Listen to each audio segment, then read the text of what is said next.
Hey guys, YouTuber 100 here, and as I begin these Star Wars movie reviews, here's my review of Star Wars Episode 1, The Phantom Menace. And yeah, this review, this is going to be the type of review that the movie deserves. This is going to be a positive review of the movie, because it is a good movie. Alright?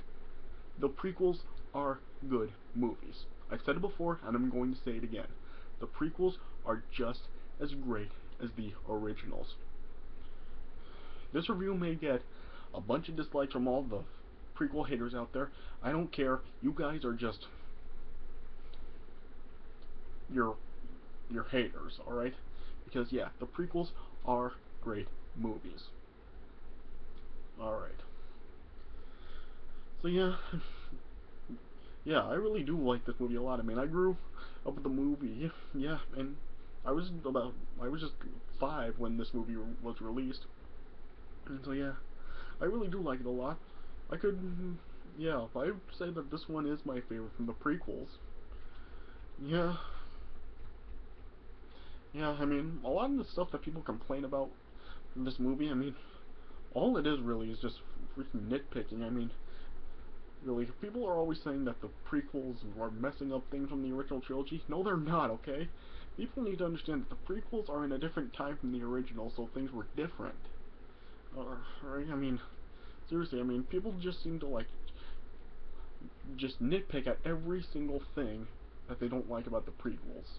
But seriously, the prequels are not nearly as bad as all the people say they are. Yeah, because they're not bad at all. They are great movies.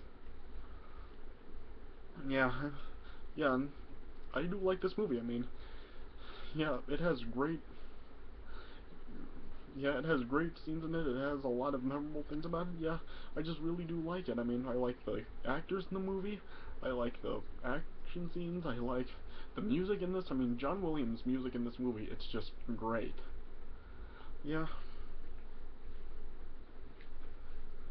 Yeah, and yeah, the dialogue sometimes can get a little bit corny, particularly the stuff like Anakin and Padme. But yeah, the good definitely does outdo the bad in this movie. Yeah, because there is like much more good about it than there is bad. Yeah, and yeah, this movie does have a good cast to it. It has Liam Neeson, Ewan McGregor, Natalie Portman, Ian McDiarmid, Frank Oz, Samuel L. Jackson, and yeah, it does have a lot of good cast to it. And yeah, I'm sure a lot of people really want me to like really hate on stuff like Jar Jar and Jake Lloyd. But I'm going to say it right now. Jar Jar and Jake Lloyd are not nearly as bad as people say. Alright? I mean, yeah, as far as Jar Jar goes, I mean, he can get it annoying at times. But yeah, as far as Jar Jar's character goes, I really, yeah, the actor that played Jar Jar, Ahmed Best, had said before that people that really feel like they don't fit in to any kind of group or stuff, they could like really identify with Jar Jar. Yeah, because yeah, there's probably a lot of you out there that probably felt like when you were kids that you didn't feel like you fit into a club or a group. And yeah, that's like was kind of what Jar Jar went through. He didn't fit in with the other Gungans, so that's why he was banished. And yeah, and if you've had a situation where you didn't fit into, feel like you didn't fit into something, you know you could identify with Jar Jar. Yeah, and plus, yeah, like I said before, I do prefer like the Gungans over the Ewoks in Return of the Jedi. So yeah, so I don't really mind Jar Jar as much as like a lot of other people do. Yeah. And as far as Jake Lloyd is concerned, people have been saying that he sucks and he's annoying and he can't act, blah blah blah, saying that he was the worst choice for George Lucas to pick to play Anakin. But I'm gonna say right now, Jake Lloyd is also not nearly as bad as people say. I mean, if you like look up a featurette on the DVD, yeah, there's actually a featurette on this DVD that actually shows like the kids that auditioned for Anakin. And when it came down to the last three, Jake Lloyd was the best one that tested with Natalie Portman. Yeah, they tested all three of the last boys with Anakin, with Natalie Portman. And yeah, Jake Lloyd did do the best job when they tested. So yeah, Jake Lloyd was the right choice for George Lucas to pick. Yeah, I'm going to put a link to that featurette in the description box for you guys to see. And yeah, you'll just see for yourself that Jake Lloyd was actually the best choice for George Lucas to pick out of the last three boys. Say what you will about maybe everybody else who auditioned might have been better. But yeah, when they got to the last three, Jake Lloyd was the right choice. So yeah, Jake Lloyd, he's not nearly as bad at acting as people say. Yeah, yeah. And I really feel that he did not deserve all the hate that he got. And I really feel it's due to the hate that Jake Lloyd is living the life that he is now. I mean, he just wants none of the attention and just yeah, he just really doesn't want any of the stuff to do with Star Wars. And yeah, I feel it's really because of all the hate that he got that he didn't deserve. So yeah. Okay, but alright, yeah, this review has already gone on for about 7 minutes, and I really haven't talked very much about the film, so yeah, let me get back into it. Yeah, yeah, like I said, the movie does have good casting with Liam Neeson, Ewan McGregor, Natalie Portman, and all. And you have, of course, Anthony Daniels and Kenny Baker and Frank Oz returning as their respective parts from the original trilogy. Yeah, and I actually recently found out that Keira Knightley was actually in this movie. Yeah, she actually played Padme's decoy in this movie. Yeah, when I was like younger, I just thought that Natalie Portman played both parts. I didn't know that Keira Knightley was actually playing in Padme's decoy. Yeah, and when I was watching the Pirates of the Caribbean movies growing up, I always was saying that Keira Knightley does look a lot like Natalie Portman, or like twins. And yeah, this just shows how much they do look alike. I mean, yeah, I really did think it was Natalie Portman playing both roles when I was younger, but it turns out Keira Knightley was actually playing the decoy. So yeah, that was actually pretty awesome. Oh yeah, yeah, and of course, yeah, there's also of course Darth Maul, who just about everybody likes in this movie. Yeah, I mean, yeah, I'll be honest with you. As a kid, I actually liked Darth Maul more than Darth Vader. I mean, I just really did like how Darth Maul looked. I mean, his red and black face. I mean, the horns on his head, the two-blade lightsaber. I mean, when I was a little kid, I mean, I just really did like Darth Maul a lot. Yeah, and I actually did like him more than Darth Vader in the originals. So, yeah. Yeah. Yeah, I mean, I really do like a lot of stuff about this movie. I mean, I just really don't understand, why it gets all the hate that I really say it say it doesn't deserve. I mean, none of the prequels deserve as much hate as they get. Yeah, yeah. I will say though that this movie really does introduce a lot of like pointless characters that don't even like advance into the other two prequel movies. Yeah. I mean, of course you have like Padme's decoy. You have Captain Panaka. You have like the governor of Naboo, Seal Bibble. Yeah, I mean, you just have some characters in this movie that are kind of pointless to put in. It's seeing how nothing really advances with them in the other two prequel movies. So yeah, there's that. But yeah, I still do really like of the movie. Yeah, it is a really, really good movie. I give this 3.5 stars out of 4. Yes, I go that far. 3.5 stars out of 4. It is a good movie. So yeah, let me just get into it. Alright, so the movie opens up like the other like the other movies. Has like the 20th Century Fox logo and then the Lucasfilm, and has the A Long Time Ago in a Galaxy Far Far Away. And then it opens in space with the Star Wars title zooming out, and then it has the opening crawl, Episode 1, Phantom Menace, and yeah, it like explained what was going on as this movie opened up. Yeah. And then it showed the two Jedi Knights who were actually the ambassadors for the Supreme Chancellor that, and they were dispatched by the Chancellor to negotiate with the Trade Federation. And then yeah, and the two Jedi Knights were Qui-Gon Jinn and Obi-Wan Kenobi. Yeah, and they were led into like a type of like conference style room by protocol droid TC-14. And Obi-Wan was telling Qui-Gon that he has a bad feeling, not about the mission, but something else. And then yeah, when TC-14 went to tell the Viceroy of the Trade Federation, Newt Gunray, that the ambassadors were Jedi Knights, he didn't want to go into the room with them, and so he sent TC-14 back just to give them some drinks. And then yeah, then the Viceroy contacted the Emperor, and then he was telling the Viceroy that to send the droid 8 army down to Naboo and invade the planet with the army of battle droids. And yeah, the Viceroy asked if it was legal, and the Emperor told him that he'd make it legal, and to kill the Jedi. And so yeah, first the ship that they arrived in was blasted and destroyed, and then yeah, gas was then like sprayed into the room to fill it up. It was dioxis gas. And then then the Viceroy told the battle droids to destroy what was left of Qui-Gon and Obi-Wan.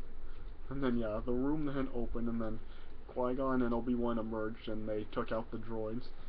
And yeah, they tried to get to the Viceroy, but then some droideka destroyer droids arrived. And then yeah, they tried to blast them, and they had shield generators, so yeah, Qui-Gon and Obi-Wan couldn't deflect the blasters back at them, so Qui-Gon and Obi-Wan fled. And then they decided to board separate battleships that were heading down to Naboo and meet up on the planet. And then yeah, Queen Amidala, well at least who we thought was Queen Amidala at the time, and then contacted the Viceroy. She was aware of like their invasion that was coming on, that was heading down to Naboo, and the Viceroy told her not to assume so much. Yeah. And then yeah, then on Naboo, they were receiving a transmission message from Senator Palpatine, and then like it cut out, and then Seal Bible, the governor of Naboo, who told Queen Amidala that the communication disruption could only mean invasion.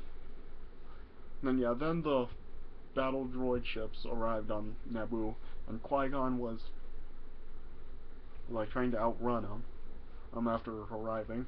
And then yeah, then he then ran into Jar Jar Binks, and then yeah, he saved Jar Jar from being killed by being hit by the ship.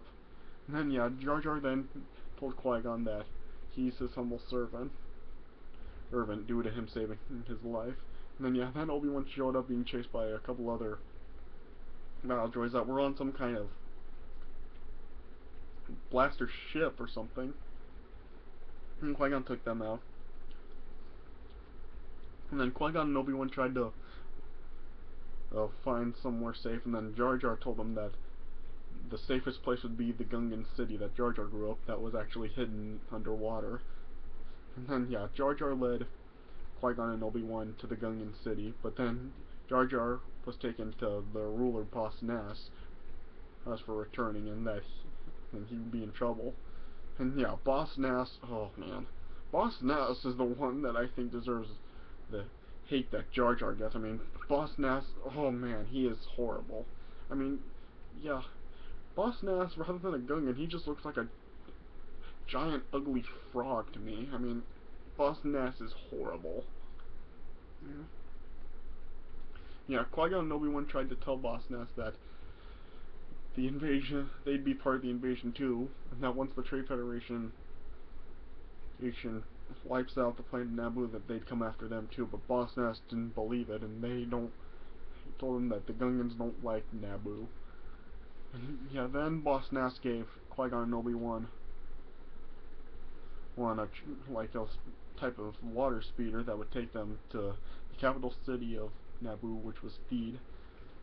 And then yeah, Qui-Gon realized that Jar Jar may be of use to them as a navigator, and he told Boss Nass that he saved Jar Jar's life and his life belongs to him. And so Boss Nass thus allowed Qui-Gon and Obi-Wan to take Jar Jar with them. And then yeah, then they were traveling through the water to the surface of Naboo, where they were being chased by a few giant monster fish. Yeah. And then yeah, after the first fish tried eating them, then like a second fish that was bigger came and ate that fish. And yeah, Qui-Gon said, "There's always a bigger fish." Yeah, that's another thing. Yeah, this movie actually has a lot of really quotable lines, like "There's always a bigger fish." And yeah, there are other ones too.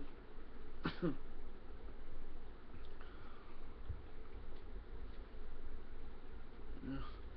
And then eventually on Naboo, who after the Viceroy arrived on the planet, the battle droids told them that they had captured the Queen, which they did. Yeah, and then yeah, as like the Viceroy was telling the Queen Amidala, which yeah, this was like the decoy for most of this movie as the Queen, but yeah, when I say the Queen, like you all know what I'm meaning. Yeah, and yeah, the Viceroy was telling the Queen that they would sign the treaty to make it legal, and yeah, the Queen was just telling Viceroy that she wouldn't cooperate. Yeah, and then yeah, the Viceroy just told the droids to process them. Yeah, there was like the Queen, Panaka, the Governor, Padme, of course, and yeah, just a bunch of other pilots. Yeah, and as they were being taken to a camp, Qui-Gon and Obi-Wan then took out all the droids and rescued the Queen and the others. And they realized that they really had to go to Coruscant to lead up the case of the invasion to the Senate. And yeah, Qui-Gon convinced the Queen to come with them, though she was kind of hesitant. She was trying to tell Qui-Gon that her place was with her people, and Qui-Gon was telling her that they'd kill her if they stayed. And the governor told the Queen that their only hope is that the Senate would help them, and that Senator Palpatine would need her help. And so yeah, then the Queen agreed to come with them to Coruscant. And as they were heading to the hangar to get a transport to go, they saw that there was a fleet of pilots that had been captured by the droid. And so yeah, and Obi-Wan freed the pilots as Qui-Gon and took out like the droids that were like blocking, that were surrounding the starship. And yeah, then yeah, they after they took out the droids and freed the pilots, then they then got on the starship and headed flew out into space. Yeah. And yeah, Obi-Wan put Jar Jar in the room where all the astro droids were, yeah, including R2-D2. And yeah, as they were flying past the blockade of Trade Federation ships, the ships were blasting at them.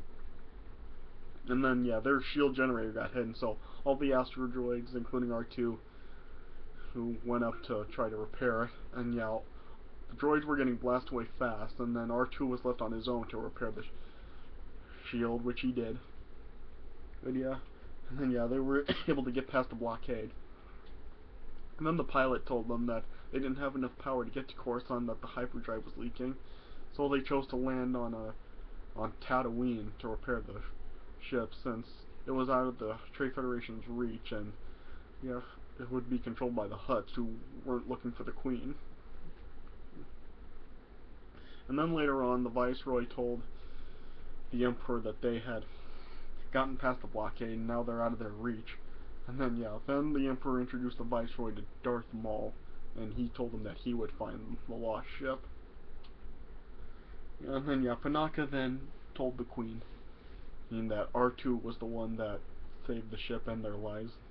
And she had Padme clean up R2 since he deserved their gratitude. And then they eventually arrived on Tatooine, and then Obi-Wan told Qui-Gon that their hyperdrive generator was gone, that they need a new one. And so yeah, then Qui-Gon, Jar Jar, R2, and Padme then went off to Tatooine to try to find the hyperdrive generator, and then they went to a junk shop uh, where they met the owner, Watto, and yeah, Watto told Qui-Gon that he had the part that they needed, and then he brought in Anakin to watch the store, or while he shows Qui-Gon back. And then yeah, Anakin and Padme then met, and then, oh my gosh, Anakin had the line, "Are you an angel?" Yes, I will admit that the dialogue here between Anakin and Padme is just, yeah, I mean, yeah, the love story going on between Anakin and Padme, especially in the next two movies, yeah, I will admit that stuff is bad, and it's just, ugh. But yeah, here with like Anakin as a 9-year-old boy and Padme as a however old she is, gosh, I mean, I feel like it's not really believable to have like them like really loving each other. I mean, in the other two movies, as Anakin's more grown up, it's more believable, but here it's really kind of hard to buy. I mean, that's more like just Anakin has a crush on her than they're in love. But okay, yeah, let me just focus on this review.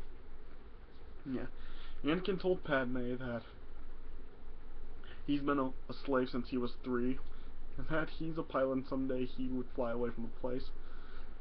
And then yeah, as Watto was showing Qui-Gon the hyperdrive generator they needed, turned out Qui-Gon didn't have the money that Watto took, and so he refused to sell Qui-Gon the generator.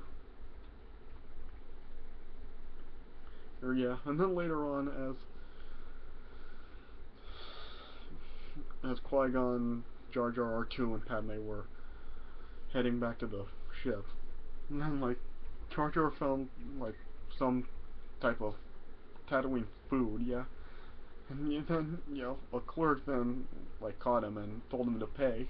And then, yeah, it just, like, landed right in front of, like, a Doug named Sebulba. And then he confronted Jar Jar about it. And, yeah, Anakin then saved Jar Jar from being turned into orange goo, as Anakin would say. Yeah. Yeah. And then, and, yeah, later on, as, like, Anakin was giving Qui-Gon some pallies, whatever those are. Yeah, as he saw that Qui-Gon had a lightsaber, and so that made Anakin figure out that he was actually a Jedi. And then there was a sandstorm coming, so Anakin decided to take Qui-Gon, Padme, Jar Jar, and R2 to his house. And then they met Anakin's mom, Shmi. Yeah, Anakin then showed Padme his protocol droid he's been working on, which was actually C-3PO. And yeah, I thought it was actually kind of cool that Anakin was actually the one that built C-3PO. I thought that was pretty cool. Yeah, and then yeah, C-3PO wasn't finished yet. He still had all his wires uncovered. And Anakin turned him on. C-3PO introduced himself to Padme and Anakin, and then he met R2 for the first time. Yeah. And then back on the starship with Obi-Wan and Panaka and the Queen, they received a message from Naboo from the governor saying that people were dying and they must bow to the Trade Federation's wishes, but Obi-Wan told them not to respond. And then, yeah, later, as Anakin Anakin's mom was like giving them something to eat. Anakin was telling them about the pod race. So then he figured out that Qui-Gon was a Jedi, and that he's always dreamed of becoming a Jedi. And he asked if Qui-Gon came to free him, and he said no, and he told Anakin why they were there, that they're on their way to Coruscant, and the reason that they're on Tatooine is that their ship was damaged, and they're stranded until they can fix it. And then, yeah, Anakin told Qui-Gon about the pod race that's happening the next day, and and that he'd be able to enter his pod in but Anakin's mom told him that Watto wouldn't let him do it, and Anakin said that Watto didn't even know that it's been built, and Qui-Gon could get Watto to think it's his and have Anakin pilot for him, and that the prize money would be enough to cover the part that they needed to repair the ship. Yeah, Anakin's mom didn't like the idea of Anakin racing, but she realized that there was really no other way to help, so she decided to let Anakin race. And then they went to talk to Watto about it, and then Qui-Gon came up with a proposal. He decided to put the starship up on the line. He decided that if they win, that Watto would keep all the winnings, aside from the stuff they need for the park, and if they lose that, Watto would be able to keep the ship. So Watto agreed to it. And then yeah.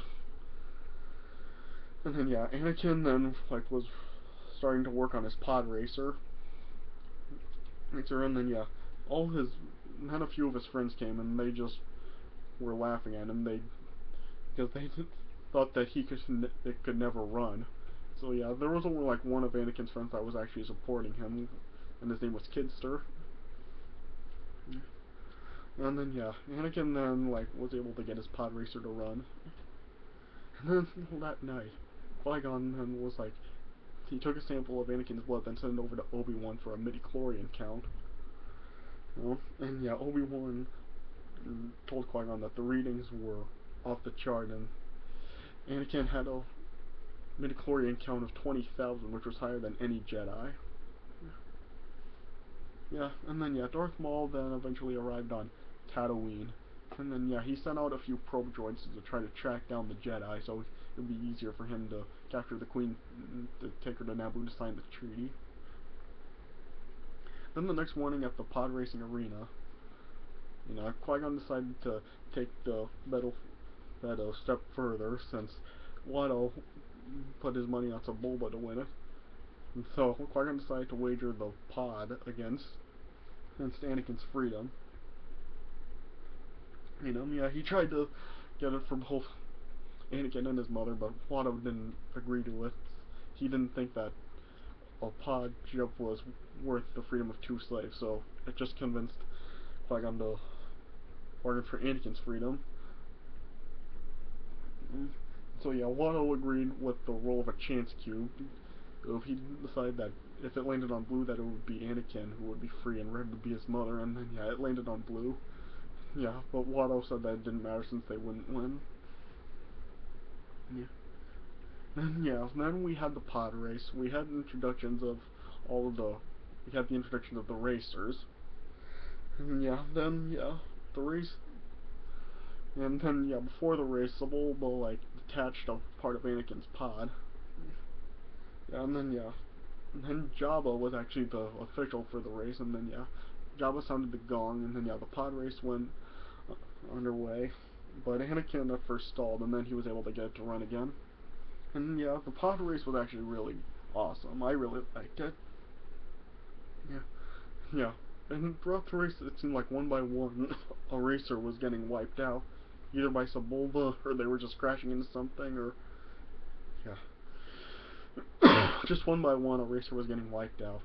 And there were at one point they were passing by a camp where sand people were, and they were shooting at some of the pod racers. Yeah.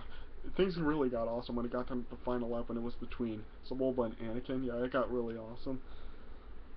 And once Sebulba's forced Anakin onto a ramp, and then yeah, Anakin's pod like went up into the air. When it came back down, Anakin just fell right in front of Sebulba and took the lead. But then yeah, then the part Sebulba loose and came off, and then yeah, it kind of like caused a bit of damage to Anakin's pod at first, and it allowed Sebulba to take the lead.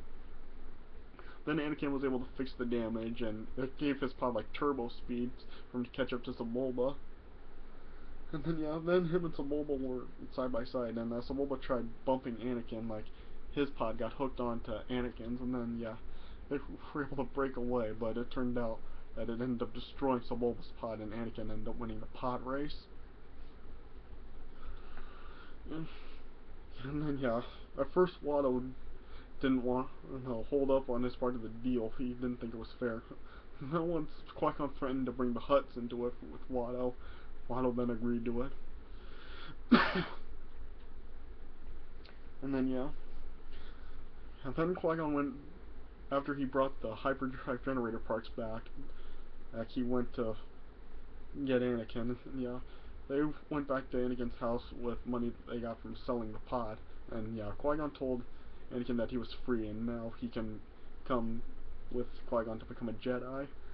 And yeah, Anakin was excited about it at first, but then once he found out that he'd be going with his mom, he was kind of like having some second thoughts about it.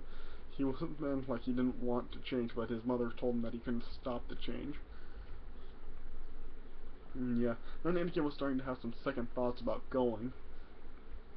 Like he was worried that he was never going to see his mother again. But Anakin's mother told him that if his heart says yes, then they will see each other again someday. And yeah, Anakin promised to come back someday and free his mom, but she told him to be brave and not to come back. Yeah. And then yeah, Qui-Gon and Anakin then left for the ship. And then right when they were about to arrive at the ship is when Darth Maul found Qui-Gon. So yeah, Qui-Gon and Darth Maul had a brief duel on Tatooine before then taking off in the starship.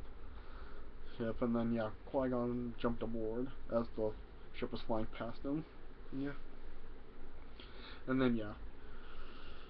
And yeah, Qui-Gon introduced Anakin to Obi-Wan. Yeah. Yeah, then they later on arrived on Coruscant, where they they met up with Senator Palpatine and Chancellor Valorum. Yeah. And as and yeah, Qui-Gon was talking to the Chancellor that he had to talk to the Jedi Council immediately. Yeah. Yeah, we had a small thing with Palpatine and the Queen. Yeah, and it was like, despite how like the movie did get kind of boring during the time they were on Coruscant, it is actually kind of interesting during the conversation that Palpatine and the Queen are having, since yeah, like Palpatine was secretly manipulating her, and yeah, she really didn't realize it. Yeah, he was telling her that she could vote, that they needed a new chancellor for leadership, and she could start a vote of no confidence in Chancellor Valorum's leadership. And then yeah, Qui-Gon and Obi-Wan spoke to the Jedi Council about the Sith Lord that Qui-Gon encountered. And yeah, Mace Windu and Yoda were saying that they didn't believe that the Sith could return without them knowing, and that they'd handle it. And then Qui-Gon was telling them about Anakin and his high midi-chlorian count.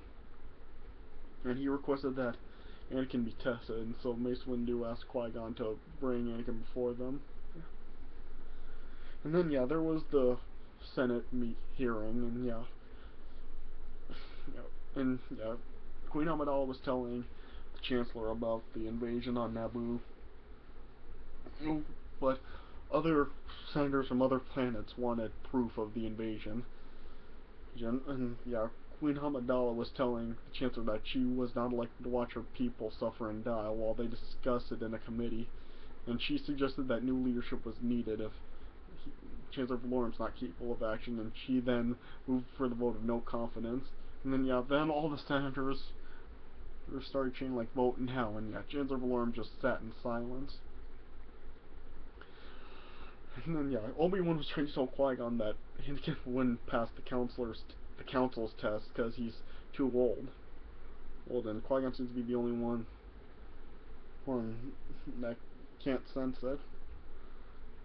So then that if he would, that he may be put on the council. And yeah, Qui-Gon just told Obi-Wan that he still has much to learn. And as Anakin was being tested by the council, they could like sense he had fear in him from losing his mother. And they told him that fear was the path of the dark side. That it would lead to anger, then to hate, and then to suffering. And yeah, then Panaka then told Queen Amidala that Palpatine was nominated for Supreme Chancellor. Yeah. And then Queen Amidala then just went frustrated with the corruption in the Senate, and then she decided to return to her home of Naboo. Yeah, Palpatine tried to convince her to stay, but she was insistent on going back to Naboo, so she did. Yeah, and then back with the council. So they were telling Qui-Gon that Anakin couldn't be trained because he's too old. Well, but Qui-Gon was still insistent on training Anakin. They told him that he couldn't since he already had an apprentice and the code forbid it, and that they discuss Anakin's future later. And they told Qui-Gon and Obi-Wan to go with the Queen to Naboo and discover the mystery of the Dark Lord. It was the clue that they needed to unravel the mystery of the Sith. And then, yeah, they then traveled back to Naboo, and yeah, as then on Naboo, as the Viceroy was telling the Emperor that they now have, like, are controlling the planet, the Emperor was then said that he was sending Darth Maul to join them. Yeah. And then, yeah, as they were flying back to Naboo, Panaka was telling Queen Amidala that once they land, she'll be arrested and forced to sign the treaty, and that they don't have an army. And then then the Queen asked Jar Jar to go to the Gungan city to try to get the Gungans to help. Then once they arrived on Naboo, Jar Jar then came back from where the Gungan city would be, and he told them that the Gungan city was deserted, and he thinks that he knows where they may be, since once the Gungans are in trouble, they go to the sacred place. And then he took them to their sacred place, and then the Queen was then starting to talk to Boss Nass about it, and then Padme then revealed herself as the true Queen, and told her that it was her decoy that was going around as the Queen. Yeah, and then she was telling Boss Nass that the Trade Federation is trying to destroy what they've worked so hard to build, and she was just begging Boss Nass for help, and they all got down on their knees. And then Boss Nass then said yes to help them. And then she was telling them she was unveiling her plan to Qui-Gon, Panaka, Anakin, and Obi-Wan, all of them. She was saying that they'd be able to enter the palace at Naboo, when once they get inside into the room, that they could capture the Viceroy, and that they'd send their pilots up to destroy the Federation, the droid control ship. Yeah. And then the Emperor gave the Viceroy orders to wipe everyone out. Then the Gungans were battling with the battle droids as like Padme, Qui-Gon, Obi-Wan, Anakin, Panaka, all inside the palace. Panaka created a diversion for the battle droids for everyone else to be able to get inside of the palace, and they fought off the droids, and Qui-Gon had Anakin find a safe place to hide, and he ended up hiding in a Naboo starfighter, which all the pilots then took their Naboo starfighters up to try to take out the droid ship. And then with the Gungans, then they had the battle droids released, and then they went to battle with the Gungans. And then as Padme and the others headed to the throne room to try to find the Viceroy, then Darth Maul then appeared, and Qui-Gon told them that he and Obi-Wan would handle it. And then Qui-Gon and Obi-Wan went at it with Darth Maul, and it was awesome. The lightsaber fight is like my favorite part of this film. This is like the big highlight of the film, yeah. And you also have like the Duel of the Fates music playing, which I love that music. That music is awesome.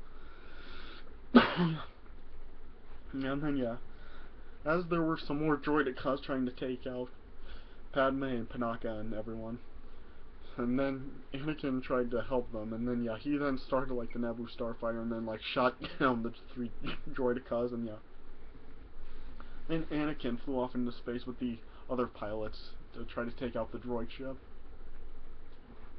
And then yeah, all four of the battles were all going on with yeah, Qui-Gon and Obi-Wan versus Darth Maul, well, Padme and Panaka and the others is going to find the Viceroy.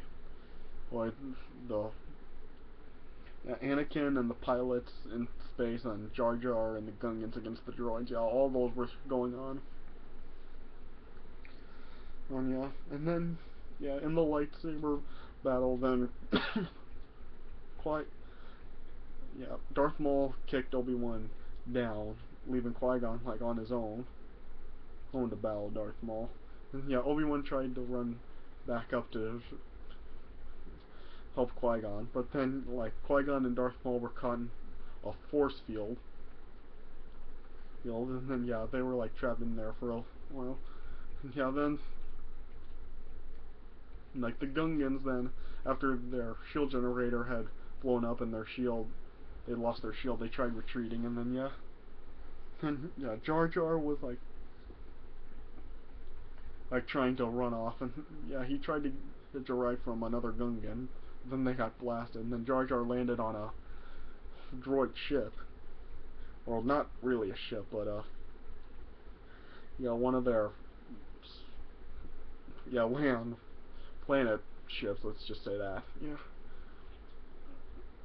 yeah, they're blaster ships. I'll just say that. Yeah, yeah, and then he was dangling from the barrel, and yeah, Captain Toppers from the Gungans tried to help Jar Jar get down, but then they both fell down. And then Padme, Panaka, and the others, they were all like surrounded by the droids, and yeah, then they just like surrendered to the droids. Yeah. Then Anakin's Naboo starfighter got hit, and yeah, him and R2, who was his Anakin's droid in the starfighter, yeah, they then just spun out of control and flew into the droid ship, and yeah, then the starfighter got overheated. He didn't, so yeah, Anakin couldn't do anything. And then yeah, then the force fields eventually opened up with Qui-Gon and Darth Maul, and then they continued their fight. Then Obi-Wan got trapped inside the force field, and then yeah, then Darth Maul ended up overpowering Qui-Gon and killed him, and Obi-Wan just screamed no. And it appeared that the droid army had captured the Gungans, and then the droids took Padme and Panaka to the Viceroy. But then the decoy then saved them before they could get Padme to sign the treaty. And then, yeah, Padme grabbed a couple of guns that she had next to her throne, and her and Panaka shot down the rest of the droids. And yeah, then they trapped the Viceroy inside the room, and yeah, they just had them captured, yeah. Then Obi-Wan continued to battle with Darth Maul. He was able to slice Darth Maul's lightsaber, making him lose one end of it. And so Darth Maul basically had a regular lightsaber. Then Darth Maul then pushed Obi-Wan back, and Obi-Wan was about to fall down into a pit, but he was held onto a knob in the pit, yeah. And Darth Maul ended up kicking Obi-Wan's lightsaber down. And then yeah, back with Anakin, his starfighter then was able to get power back. And he was able to shoot down all the droids, and yeah, he shot down on the ship from the inside, and yeah, it ended up like blowing up from the inside, and Anakin was able to escape, and yeah, then the ship ended up being destroyed, and then with the Gungans, all the droids were shut down. And yeah, and the Gungans were celebrating, and then yeah, with Obi-Wan and Darth Maul, Obi-Wan was able to get a hold of Qui-Gon's lightsaber, and then yeah, he sliced Darth Maul in half, supposedly killing him, but yeah, of course he didn't. If you've seen the Clone Wars show, you'd know that Darth Maul survived. Yeah. And then Darth Maul fell down the pit. Yeah. And right before Qui-Gon completely died, he made Obi-Wan promise that he would train Anakin. He said that Anakin would chosen one, he would bring balance to the Force. Yeah, and then yeah, Palpatine has then arrived on Naboo with the ship that would end up arresting the Viceroy. And yeah, Palpatine was elected the Supreme Chancellor. And yeah, he told Obi-Wan Anakin that they are indebted to them for their bravery. And then yeah, Obi-Wan talked with and Yoda told Obi-Wan that he doesn't agree with taking Anakin as his Padawan learner, but Yoda told Obi Yoda told Obi-Wan also that he has fear of danger in Anakin's training. Yeah, and then Obi-Wan told Yoda that he gave Qui-Gon his word and he would train Anakin even if he had to do it without the approval of the Council. And Yoda told Obi-Wan that the Council agrees and Anakin would be his apprentice. And then it showed like them Qui-Gon's funeral, his body was being burned, and yeah, Obi-Wan was telling Anakin that the Council granted him permission to train him, and that Anakin would become a Jedi. And then yeah, Mace Windu and Yoda were talking. They knew that the warrior was a Sith, and yeah, they were asking if it was the master or apprentice that was destroyed. And then yeah, the movie ended with some kind of ceremony, like some kind of celebration. I really don't know what. Yeah. And it showed like Anakin dressed as a Jedi. Yeah, yeah. Padme presented like some type of gift, which is like one of those like type of balls, some like glowing balls. Yeah, you may know what I'm talking about. Yeah, it's like some kind of gift of appreciation to the Gungans, and she presented it to Boss Nass, and Boss Nass just held it up in the air and shouted peace. Which yeah, that really doesn't continue on to the other two movies of the prequels, but yeah. Yeah, and so yeah, that's how it ended. So yeah, 3.5 stars out of 4. Yeah, this is a good movie, and yeah, it does not deserve as nearly as much hate as it gets. Yeah, it is a good movie. All three prequels are good. So yeah. Alright, so that does it for my review of The Phantom Menace. I hope you guys enjoyed this. And so yeah, and stay tuned for more Star Wars movie reviews coming. So yeah. So yeah, I hope you guys enjoyed this one. So yeah, thanks for watching, and I'll see you guys later.